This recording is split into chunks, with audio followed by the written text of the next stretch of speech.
You're listening to Comic Reflections, episode 244. I'm your host, Nicholas Prom. I'm Grandpa Complainy Pants, Jeff Barnhart. Oh, Jeff, we've been on hiatus for a while. We have, yes. It's kind of the holidays, we kind of get a slowdown every year, and then it's like, geez, it's getting to be the end of February. We haven't been back. So, but glad to be back, and we're coming back with a real humdinger. Probably the most important and controversial work we've ever done, maybe? Important, questionable, controversial, I would say so. Yeah. It's arguably the most important, but it's definitely the most Well, you can argue for anything being the most important. I think Lady Cop was the most important comic we've ever done. Okay. You win. It's that good, folks. But anyway, we are going to talk about Batman, The Killing Joke, written by Alan Moore and drafted by Brian Bolland. And this came out in July of 1988, and ever since it's been one of the most acclaimed and talked about Batman stories. Yeah. Okay. We start off with Bats and Gordon going to the most breakoutable asylum of all time, Arkham Asylum. Oh. I like your malaprop there. Yeah. Breakoutable. I love malaprops. Oh, they're the best. One thing about this, it's a lot of doubles here. It starts off with one. What do you mean doubles? It repeats itself. In the panels? Yes. We open with a series of a couple of pages. It's all silent panels. Yeah. Raindrops hitting a puddle and making concentric circles on that. And lights hitting it. And we see that at the very end as well. Oh, okay. Now I see what you're talking about. And there are these two guys in a lunatic asylum. And that comes up later. Yeah. So Batman pays a visit to the Joker. We don't know why he's paying a visit now. I mean, we find out why he's going to talk to him, but we don't know, is there something that happened now at this time that he has to talk to Joker? Well, Alan Moore wrote this. It wasn't intended, first of all, it wasn't intended to be an in-continuity story. So it could be just, the Joker and whatever he did last, or at any point. Right. It was only after this came out that they're just like, DC said, you know what, we're going to run with this, and everything that happened in this happened. And the repercussions thereof, which we'll talk about, will be developed in continuity. But it was, Alan Moore designed it to be an annual, because it's a 48-page story, and they marketed it as a prestige format one-shot, and as a graphic novel, which was a pretty new term at the time. But this is obviously in the immediate wake of Watchmen and The Dark Knight Returns. So, all right. So we see Gordon and Batman going through the hallways, and we see Harvey Dent, and then we see Gordon looking back at him kind of wistfully. I like that. There's those little touches that make something really good. So. Yeah. I think it's interesting and fitting that he does a double take with Two-Face. Ooh, very good. I just thought of that. Yeah. But Batman sits down with the Joker. The Joker's playing solitaire. Is he? I think. It doesn't look like he's playing solitaire, because usually we just see stacks of cards face up. Usually there's a card underneath one. It's not maybe just started. This is kind of odd. Or the thing about comic he's crazy. He could be playing it his own way. All right. Well, the deal is we have two artists working here, and when we see something odd in the comic book, we had to ask ourselves, was this put on purpose, or was this a mistake? Yeah. And regularly, it's probably a mistake. But here, we don't know.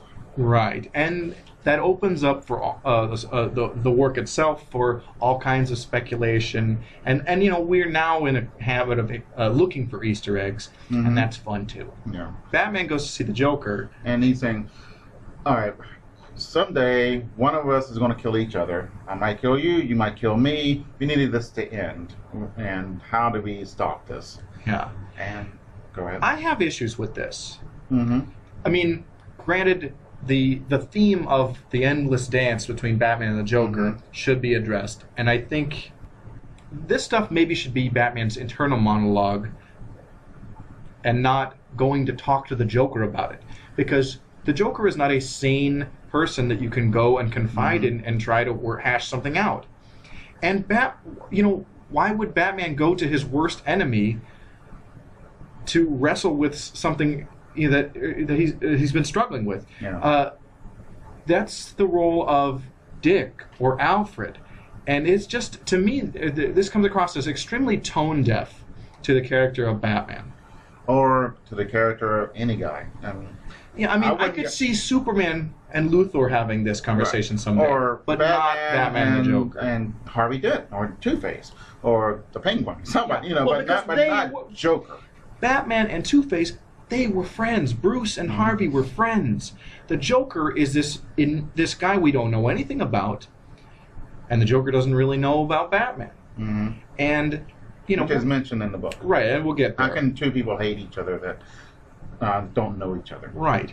And we understand that they're two sides of the same coin. Mm-hmm. And the circumstances that made the Joker or made Batman, had they been different, maybe they're not so. Mm-hmm. They aren't so different. Yeah. And I like the exploration of that theme, but this is really clumsy and uncharacteristic of Batman to go to this guy. Mm-hmm. The fact that he shows so much caring for the Joker, maybe you can be rehabilitated. Maybe we're what? Yeah. It just rings false. So I got a lot of issues with the story, even though it's very entertaining.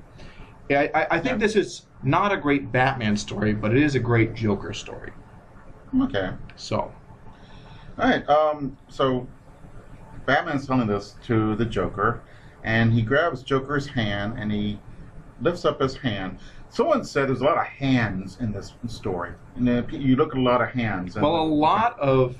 Where did you read that? On the internet. The internet. But you're right. A lot of the camera angles, I'll just use that as the term, okay, are first person from a specific character. So you'll see it from, in this case, the Joker looking at Batman. And yes, we're seeing lots of hands. Yeah. Batman's hands. But Joker's hands. When Batman grabs Joker's hand and lifts it up, he sees white paint. And says, oh, this is not the Joker. Right. First of all, he's revealed a lot of he's kind of opened up like to Barbara Walters, to someone who is pretending to be the Joker. Which is probably a better thing to do than to talk to the Joker. To anybody. Right. But then Batman, gets intense on this guy. Who is this guy? He's just a hired guy. How can you hire somebody in Arkham Asylum? I don't know. It's just... How can you escape from Arkham Asylum? We don't know. We're just left to it happened, okay? Mm-hmm. Sometimes the seeing all of the stuff happen is boring. Right. It's like in silent movies, there's no scene cuts. You see a guy run to the next part of the thing. Yeah. There's no scene transitions. Or midi-chlorians and all that stuff. Well, some things, it's better not to explain them. Mm-hmm. I just thought of... Right. Yeah, so, midi-chlorians. And take something interesting and make it, so clinical and also dumb. Yeah. And dull, which is the worst thing. Right. It'd be if it was interesting, it'd be okay. Yeah. But the Force is exciting while it's this mystical, mysterious force, but you make it bacteria count inside somebody's blood. That's super lame. Yeah. So the Force isn't that cool then. So I can put midi-chlorians in my blood, and I can be a Jedi. Yeah. Okay. All right. So we see the Joker talking, the real Joker talking to this guy, and buying an abandoned carnival. There must be hundreds of thousands of these things. I'm going to buy one too. Right? And what is it? Well, we talk about this so many times. What is the constant trope we see in comics? Hardly an episode goes by that we do this show where there isn't some amusement park. Because it's fun and scary at the same time. And it's visually striking. It's something very familiar, but also on the edge of the fantastic. Mm-hmm. It's very familiar. It's a common culture thing, but it's a special occasion, and I don't know. I think it just adds some of that je ne sais quoi to the comic book experience. So sorry. So anyway, Batman's obviously off looking for the Joker. Right. But we're in the Joker scene now. Okay. Joker is trying to buy this, and I didn't notice this until right now. Joker's looking around. It's really bad condition, but he likes it anyway. Yeah. He sees a poster of a fat lady. Yeah. And then we turn the page, and there is a flashback. Joker's wife, who is pregnant. Yes. Okay. Yeah. Jeannie. Is that her name? Yeah. Oh, okay. I read the book. I don't know if you did. I thought I did. It's fine. Go, go. Okay, I forgot her name, but we hear her name and not his. Yeah. So the Joker, before he was a Joker, worked as an engineer. He quit his job to become a comedian, and he is a failed comedian. And now he's really upset that he doesn't have a job, and he's got a kid on the way. He needs money. And he's complaining to her, and she trying to console him. She's actually kind of great. Yeah, she is. She's not riding him about not having a job. Mm-hmm. You know, she's pretty supportive. Yeah. And he says something like, there are girls on the street who are in a weekend without having to tell a single joke, and she laughs, which was kind of odd. I don't like the way Brian Bolland draws women. That the faces, they all look demonic. Here's the thing: when you're referring to this, the panel where Jeannie smiles at him, yeah, and then it immediately transitions out of the flashback and into the scene. Yeah. Well, you'll notice later, Barbara Gordon smiles, and then the knock on the door comes in that same way. Mm-hmm. There are things like that running throughout. Yeah. It's a signifier of sane to crazy. Things are normal and peachy, and they're about to get nuts. All right. I was thinking, I'm not too far. Brian Bolland is wonderful. I just don't like his women. Okay. The women don't look, they look off. But maybe that's the reason. She also says, "Oh, you're a heck of a lay," and or something, and you're great in the sack, and it's just, I don't know, that rang false with me. That at this time, it's in the 40s and all that stuff. You know, because you're used to watching movies from that time, and it's the Hays Code, and people can't say that kind of thing in the movies. Yeah. People did talk like that. It's just at home, not out on the streets. Yeah, I don't know. It's and also, she's trying to build him up, and that's the that a gal says that to you, your confidence goes right back up. Okay. Usually. Okay, granted. Okay. You know, she's a sweet, supportive wife. Mm-hmm. So. All right. So back at the carnival in present time. Yeah. Oh, we should say that the flashbacks are kind of very muted color, except there's only one or two things that are colored, which is pretty neat. Right. It's done in kind of a, I don't want to say duotone, but yeah, they are muted. Just like in the movies, you'll see they'll do that too. Sepia tone, maybe. Sepia tones, I guess maybe that's what I'm looking for. But yeah, I think that's used very effectively throughout. And it's a nice way of doing that rather than having clouds around the borders like old comics used to do, or things like that. Mm-hmm. That's pretty cool. All right. So Joker decides to buy the carnival, but he's already bought it. But the guy showing him around didn't know that. Didn't know that. So he shakes Joker's hand, which is always a bad thing to do. Yeah, and Joker has stuck him with a thing full of Joker venom. Mm-hmm. Yeah. I would love to see a Joker card. I would love to see the Batcave. Yeah, I would really love to see a Joker card like that. That was pretty cool. Yeah. So back at the Batcave, Batman is going over his files on the Joker Bat computer. One thing we see is a photo. There's lots of subtle or not so subtle, but background homages to like the Golden and Silver Age. We see a panel with a photo of Batman and the Batman family with Batman, Robin, Alfred, Gordon, Batmite, and the gold or the pre.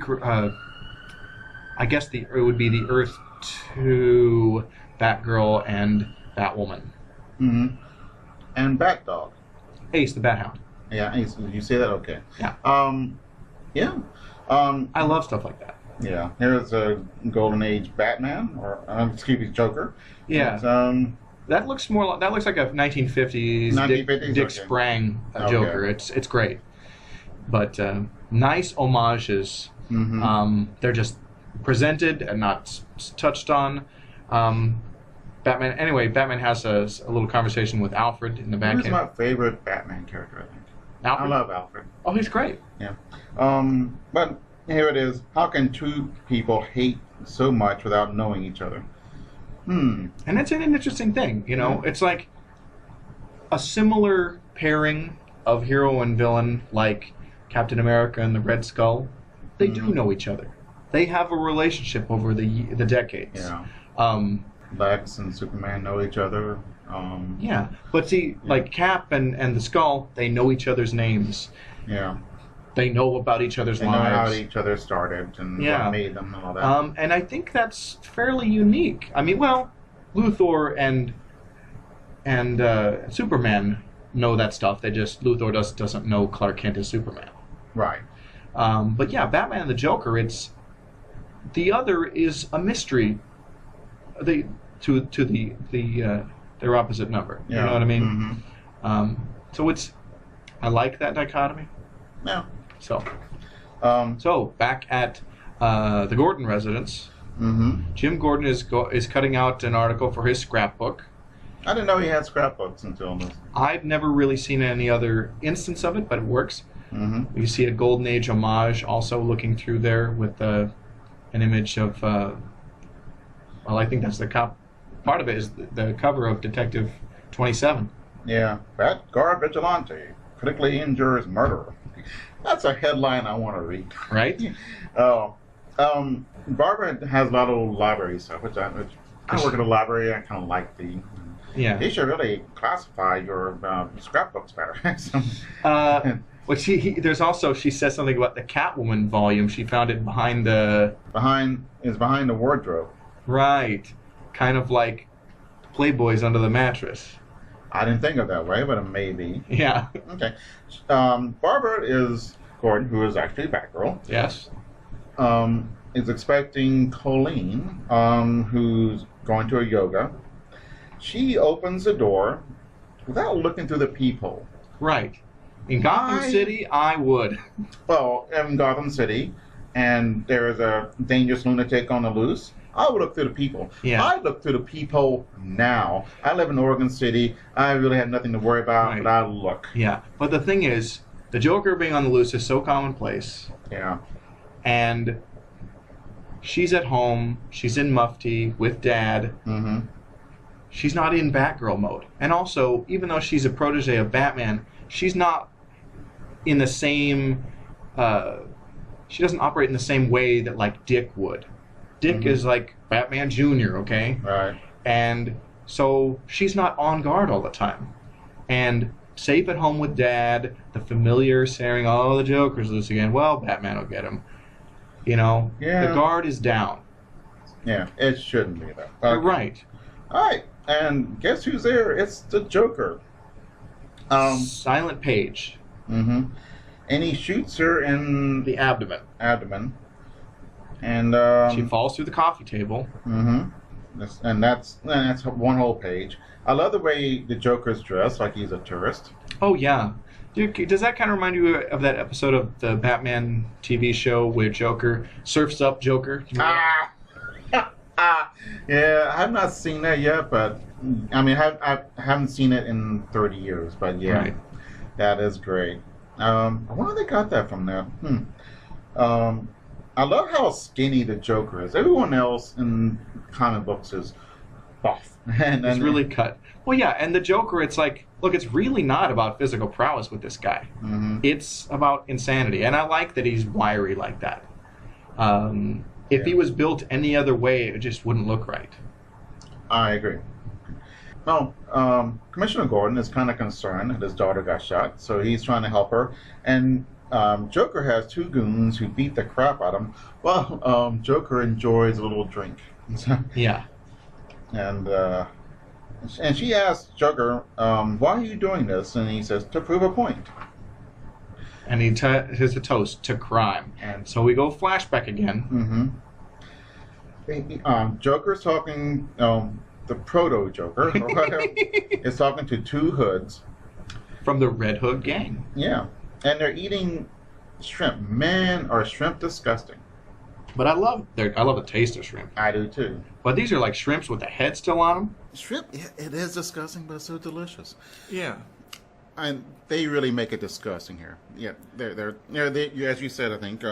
The monsters are like breaking off the legs of the shrimp. It's got the head and everything still attached.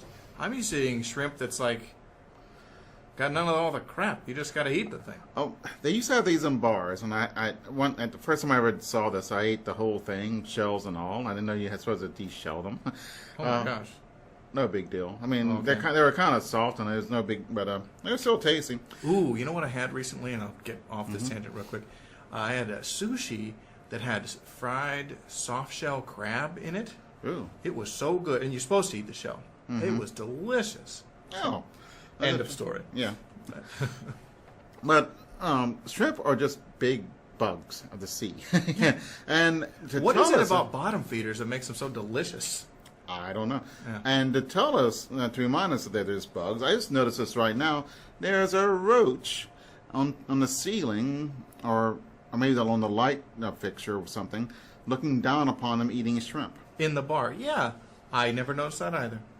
Anyway, pre-Joker is in the bar with the mobsters from the Red Hood gang. Mm-hmm.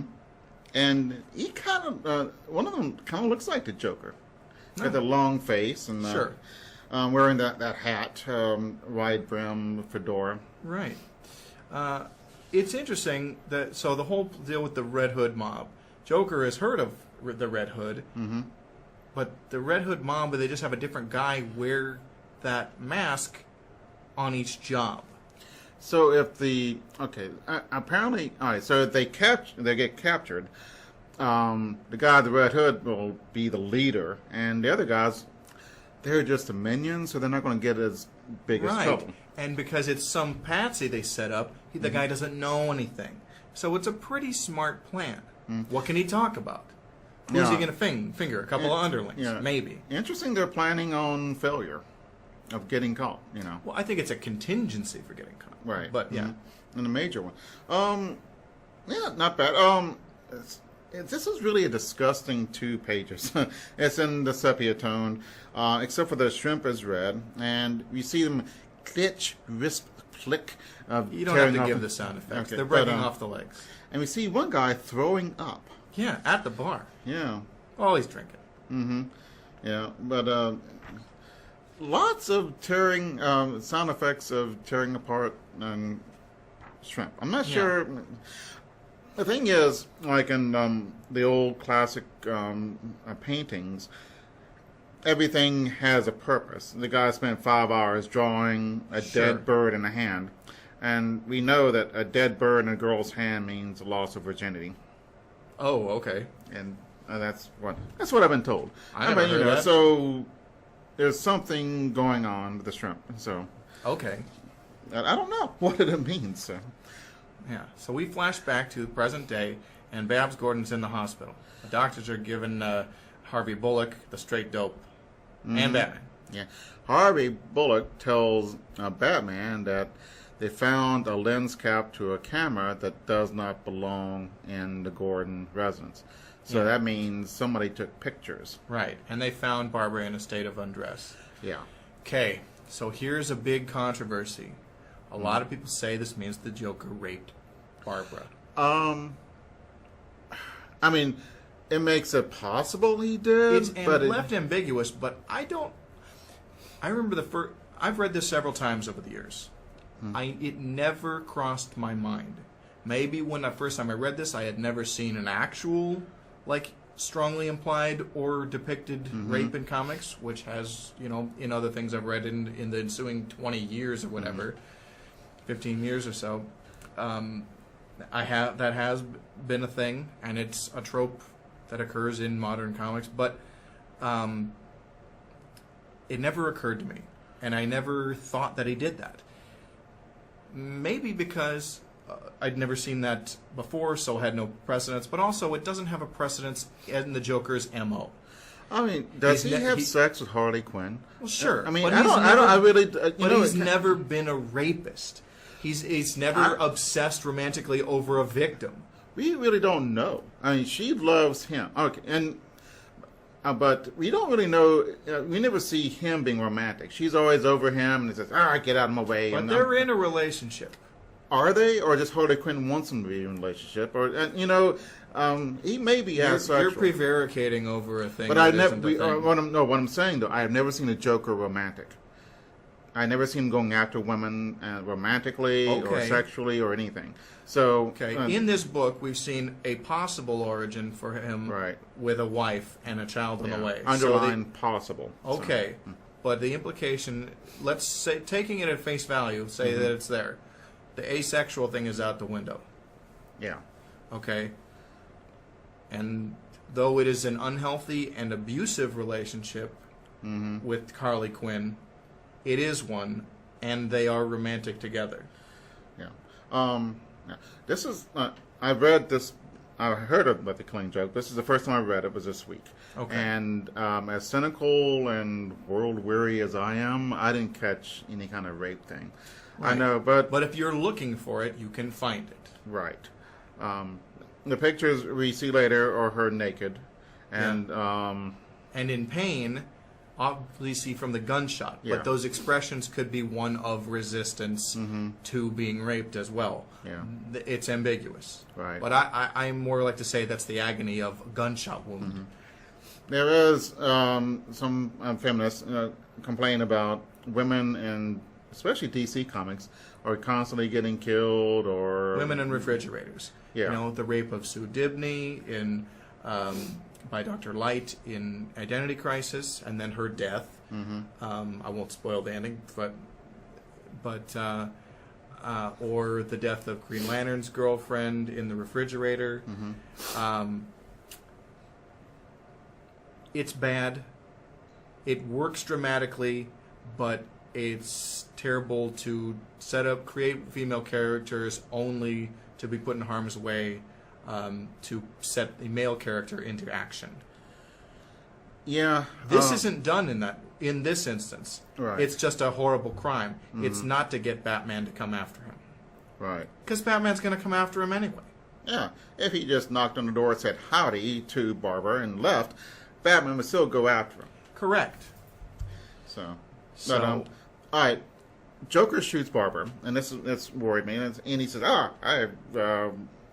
he makes a lot of library jokes, and he says, "Oh, this book has a broken spine." So, you're shooting in the front. You sure you hit the spine? It's sort of bullets go wayward a lot of times. Well, It's here's sort the of, thing. The Joker's dialogue is written by Alan Moore, Yeah. who is, spoiler, he knows the plot because he wrote it. That Right. she's just, okay. Yeah. So to give precognition to his dialogue, it's sloppy. I'll Yeah. give you that. It's low-hanging fruit. Let's make the jokes here. But it's also telling the readers Barbara's crippled before the doctor says that. Another thing, this extreme action taken against someone close to Batman, one would think demands an extreme reaction. And that's why, for dramatic purposes, it's got to say, well, Batman should go and just really go no holds barred against him. Playing against the theme of this whole story where Batman wants to end this dance. right. So this is feeding into that in a very important way for the narrative of this story. Yeah. I didn't think it was gratuitous. You don't want to. I guess he could have shot Commissioner Gordon's spine, but then later on he's trying to drive Commissioner Gordon crazy. But he's hurting Commissioner Gordon and Batman as well. And part of being a man is you're supposed to protect your women, and And the people attacking you the love, women. period. Yeah. But yeah. I was reading The Godfather, and they were talking about shooting people and all this stuff, but they said families are off limits. You don't do, and because everyone's so vulnerable, and gangsters who kill people and they don't care, they won't touch women and children. It's sort of like it makes it more important. People don't care about guys dying; they care about little kids and women dying. Right. Pretty women dying. And Right. Well, in The Godfather, the example of they went after Pacino's his first wife, the girl in Italy, who blew up the car. Yeah. And then That was an accident. She wasn't supposed to die. He was supposed to die, but still. So. right. Or in Scarface, same actor, Tony Montana disobeys orders because he doesn't want to kill children. And so then the whole mob comes down on him because it screws up their operation by that guy testifying or whatever. But anyway. Yeah. All right. So Barbara talks to Batman. Yeah, and that's about it. So we know that Gordon has been taken by the Joker for some nefarious reason. Yeah. All right. So Commissioner Gordon wakes up to see 3 hellish dwarves looking at him, and where does Joker get these people? He finds a fat lady. He finds Siamese twins. He finds these ghoulish dwarves, and anything you can dream up in a comic book can be real in them. So it's granted in real life that would be very difficult to procure. Mm-hmm. And so Gordon is stripped of his clothes and put a collared with a dog collar on. And he's brought to the Joker, which is one of the greatest scenes in this comic book, in comic history. The Joker is on this throne with a stairway, and the piles of Cupid dolls are on the side of him. It looks really creepy. Yeah, and he's got burning heads of dolls and torches. Were they braziers? Is that what the visor? What are they? I think they're like torches. They just yeah, but you know what I mean. That torch with the stuff in a basket on a pike. Yeah, pretty dang cool. So the Joker wants to give Gordon one really bad day, so he'll go crazy. That's the entire plot of Joker's. Yeah. And then because he had a really bad day, as you'll find out. Yes. And supposedly he thinks Batman had a really bad day, and a really bad day will drive you insane. Sure.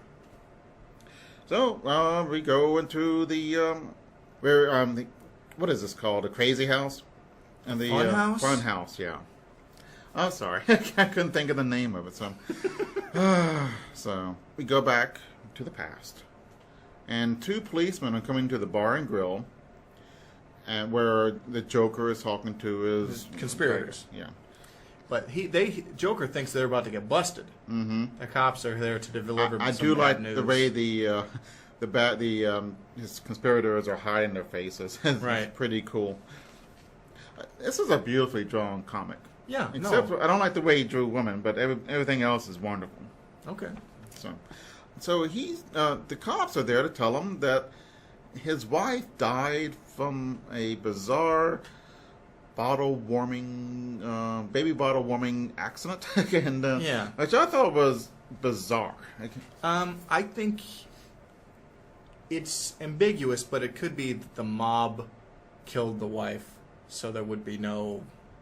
Ooh, I didn't even cross my mind. I actually looked up see if there was any baby bottle warming accidents, and some people burn their fingers on the bottle if it's too hot. Yeah, but she was electrocuted by it or something. So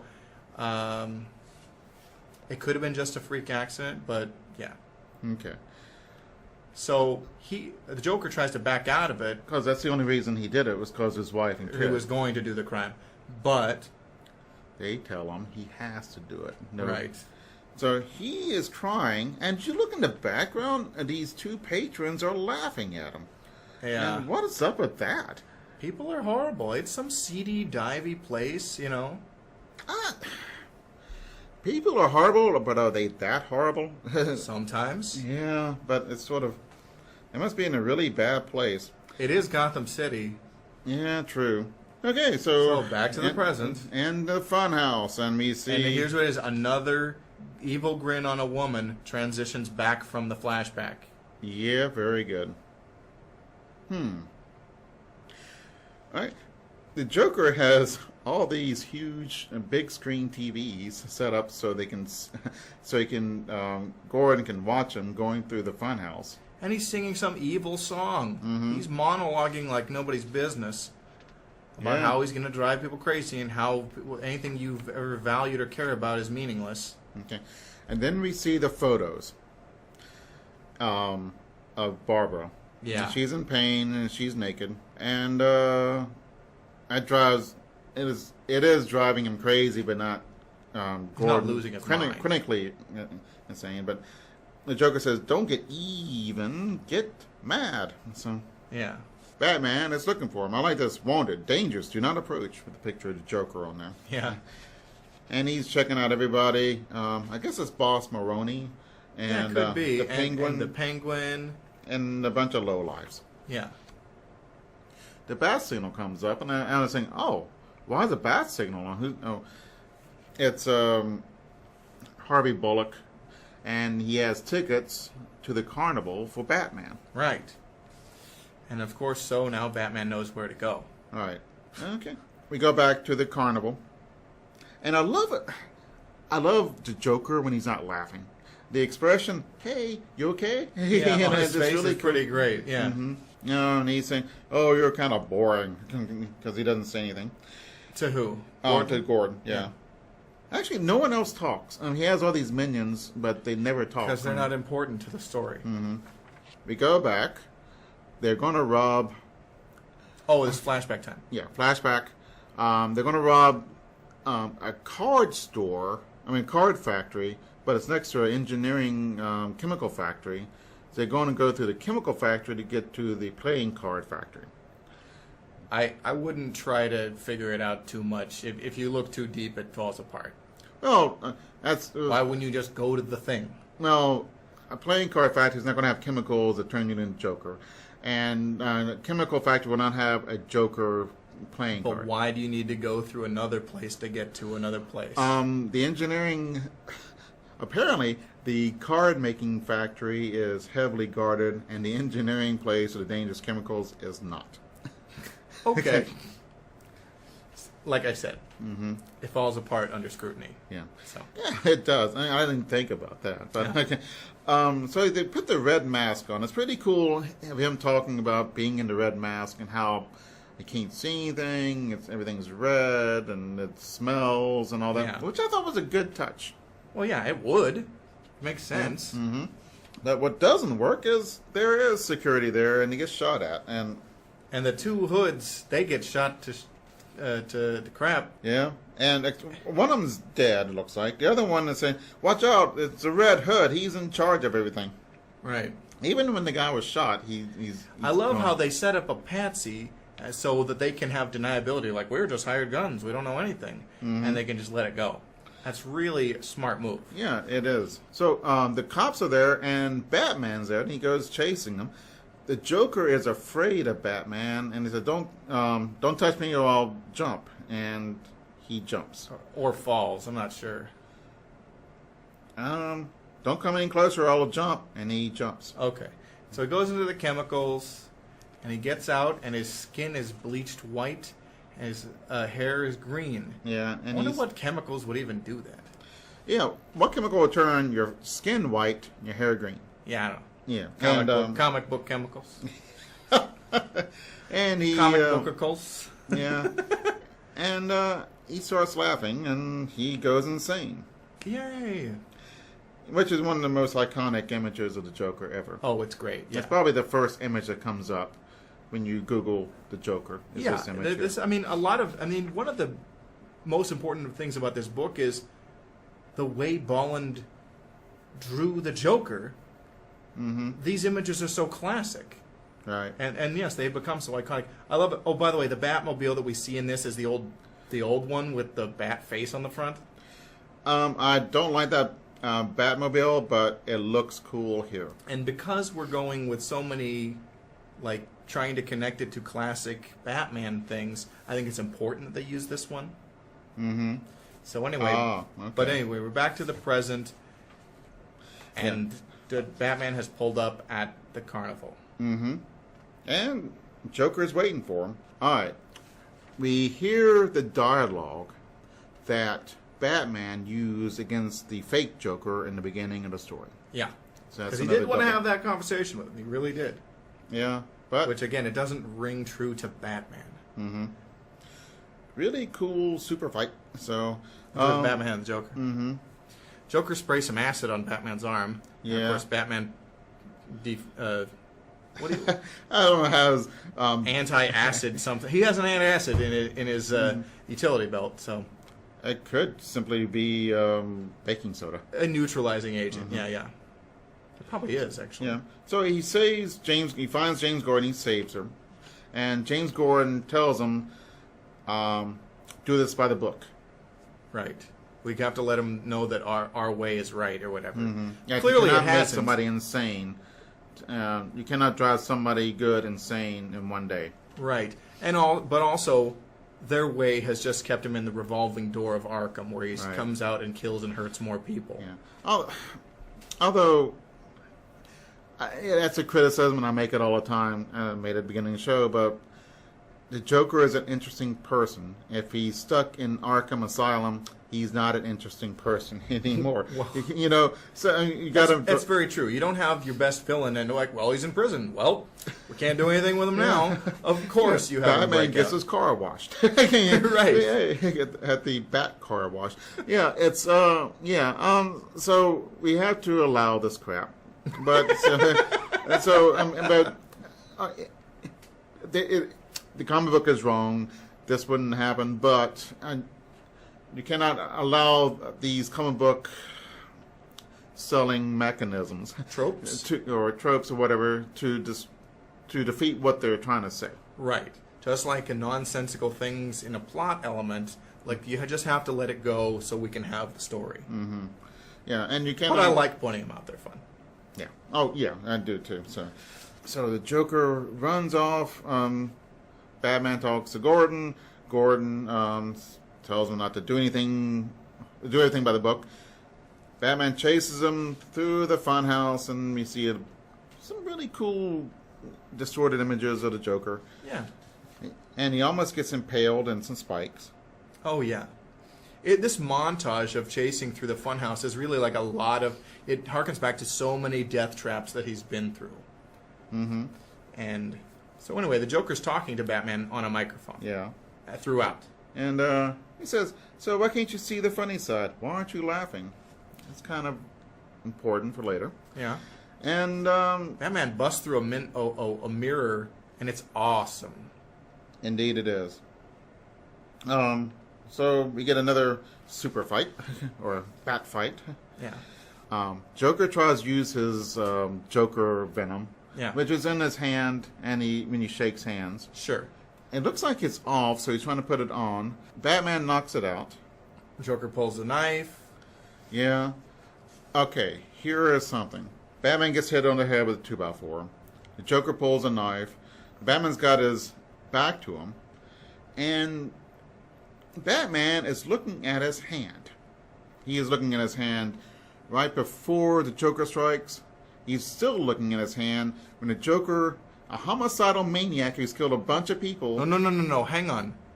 Earlier, Joker pulled Batman's cowl over his face. Mm-hmm. And in this panel here, he's pushing the cowl back into place. Yeah, but he's still looking at his hand while the Joker... He has just finished straightening it. Okay. And it's pulling the hand but, away. But this is on the internet.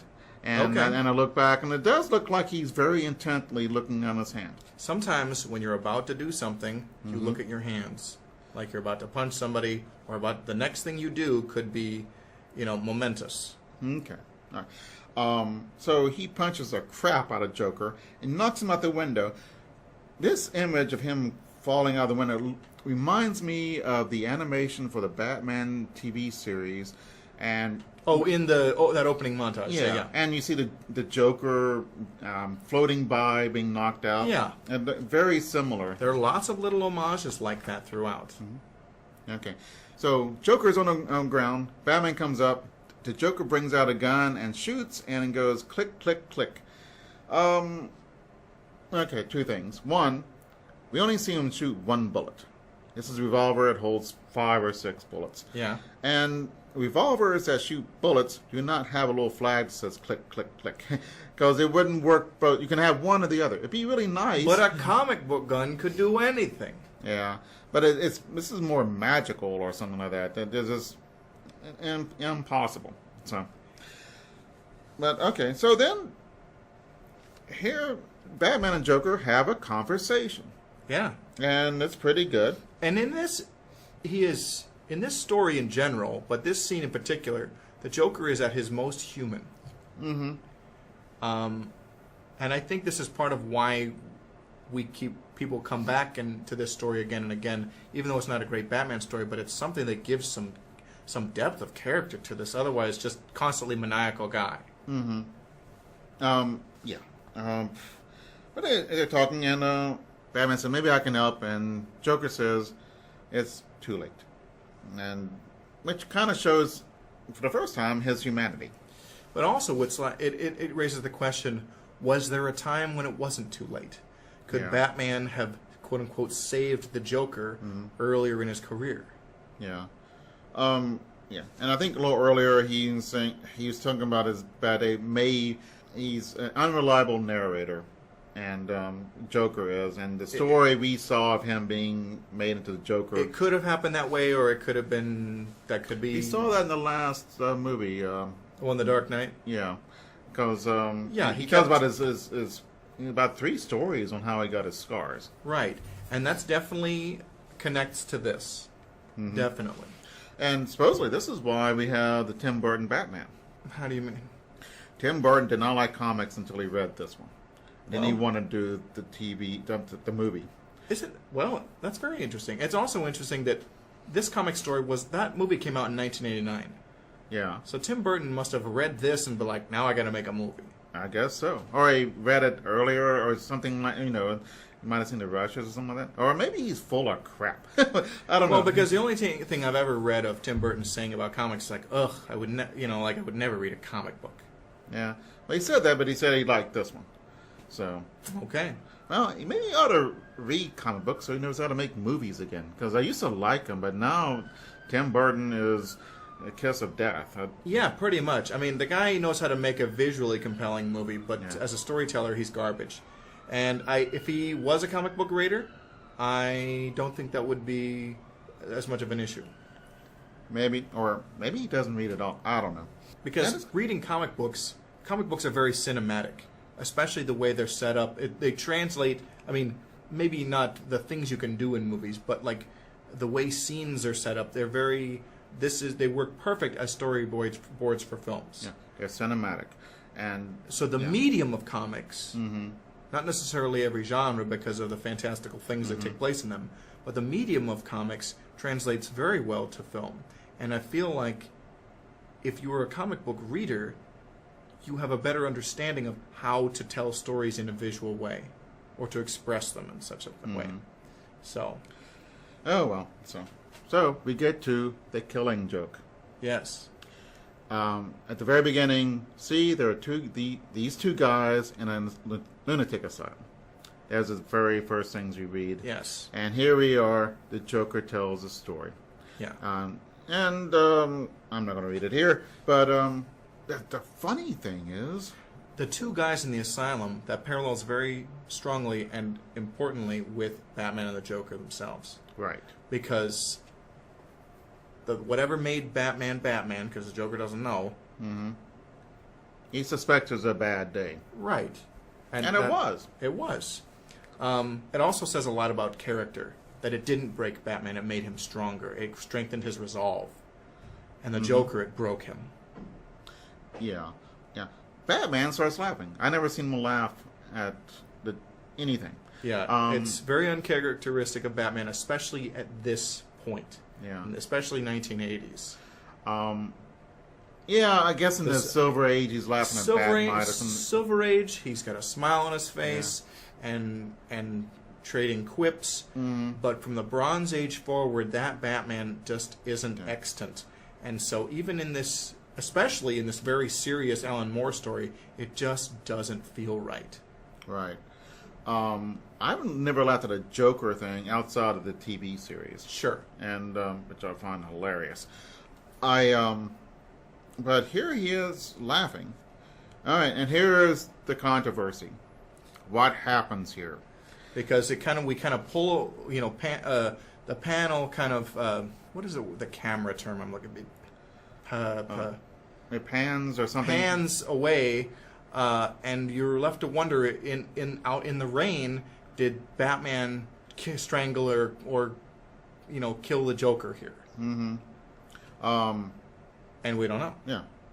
Here are the things. Batman and Joker are laughing. Then we see silhouette. Batman looks like, to me, has his hands on Joker's shoulders. And then we see laughing. and then E, which is the police cars. We see Joker and Batman's feet. We see a line between them. Yeah. Then we do not see his feet anymore. We see a line, which is the reflection of the light. Yeah.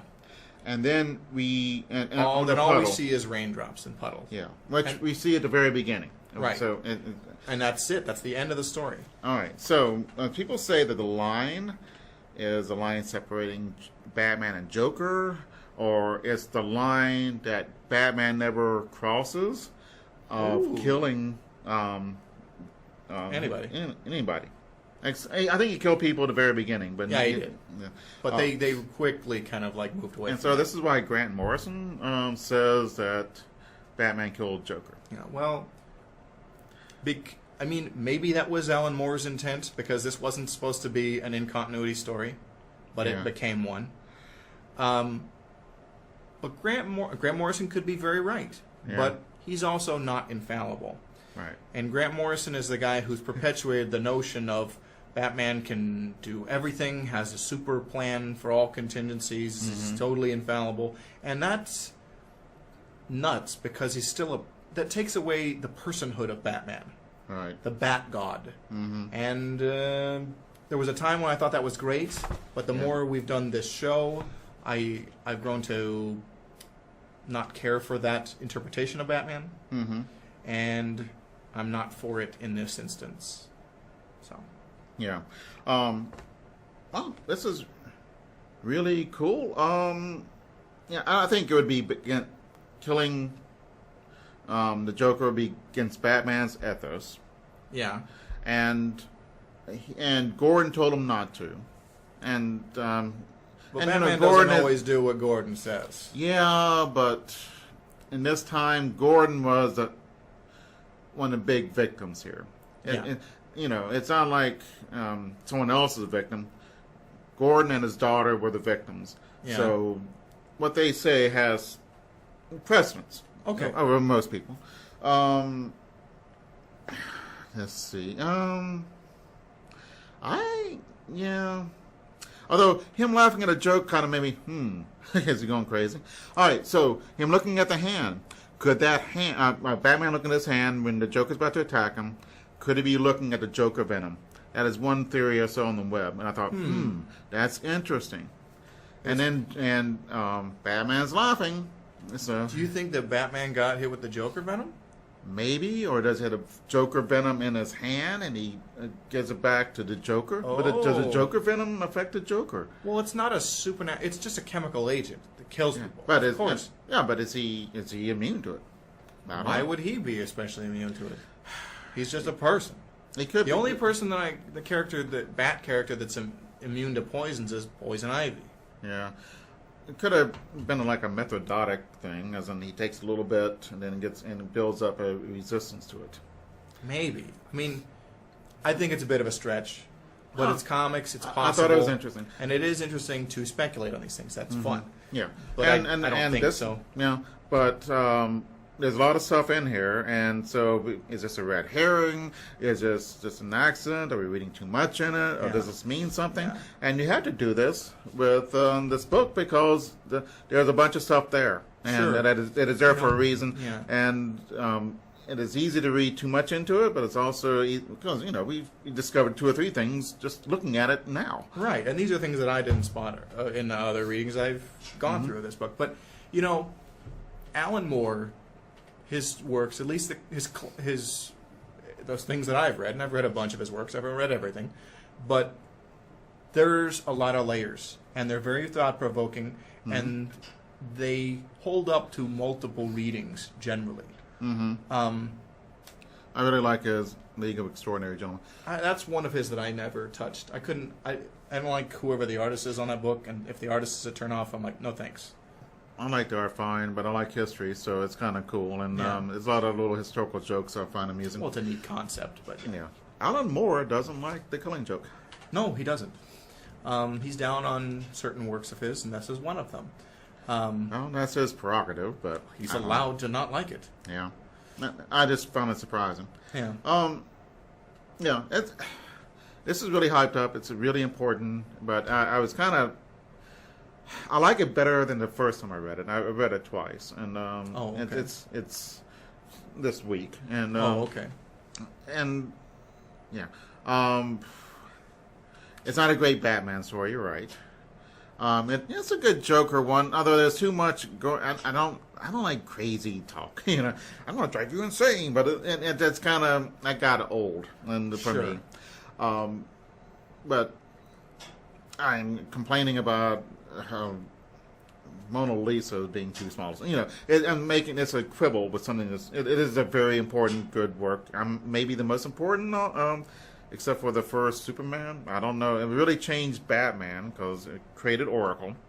Sure. Yeah. And that's another reason Batman didn't kill the Joker, because it's canonical now. We have Right. So we know, no, he didn't kill him. But was it Moore's intent for that to be ambiguous, or for you to think that he killed the Joker? Mm-hmm. I don't know. Yeah. Because it was only maybe a year or so that I heard that theory. Mm-hmm. And I didn't pick up on it in an initial reading.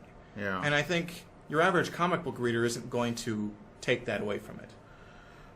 Yeah, but this, I don't know, this is written for the average comic book reader. I don't know. I mean, Alan Moore is not the average comic book writer. All right. Um, God bless him. I mean, he's great, but also his stuff is it's never fun.